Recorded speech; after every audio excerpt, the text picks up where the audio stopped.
ដេប៉ូលក់គ្រឿងសំណង់ក្នុងទីរួមស្រុកសំពៅលូនត្រូវការលក់បន្ទាន់ទីតាំងនៅខាងលិចរង្វង់មូលត្រាក់តរចាស់ផ្លូវទៅច្រកអន្តរជាតិប្រហែលជា400ម៉ែត្រគឺនៅខាងឆ្វេងដៃបាទទំហំដីខ្នាតធំ40ម៉ែត្រគុណនឹងបណ្ដោយ133ម៉ែត្រជាប្រភេទដីដែលមានប្លង់រឹងដីនេះដែរបើសិនជាពុកម៉ែបងប្អូនចង់ទិញទាំងអាជីវកម្មលក់គ្រឿងសំណង់ឬទិញយកតែដីផ្ទះឃ្លាំងក៏លក់ជូនបានដែរទំហំឃ្លាំងដេប៉ូ9ម៉ែត្រគុណនឹង39ម៉ែត្រទំហំផ្ទះមុខ5ម៉ែត្រគុណនឹង25ម៉ែត្ររោងចក្រផលិតគ្រឿងសំណង់ទំហំផ្ទះទំហំ9ម៉ែត្រគុណ9ម៉ែត្របន្ទប់គេង3បន្ទប់បន្ទប់ទឹក3បន្ទប់និងបន្ទប់ទឹកក្រៅមាន1បន្ទប់និងឃ្លាំងសម្រាប់ស្តុកអីវ៉ាន់ខ្នាតធំមួយដែរមានទំហំ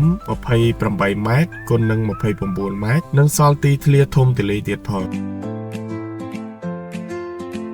ទីតាំងដីនេះដែរគឺនៅចំកណ្ដាលស្រុកសំពៅលូននិងច្រកអន្តរជាតិកម្ពុជាថៃពុកម៉ែបងប្អូនទិញហើយបានទាំងអាជីវកម្មស្រាប់និងម៉ួយស្រាប់ទៀតផង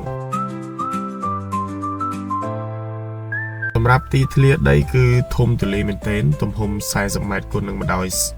133ម៉ែត្រឯណោះបាទដេប៉ូ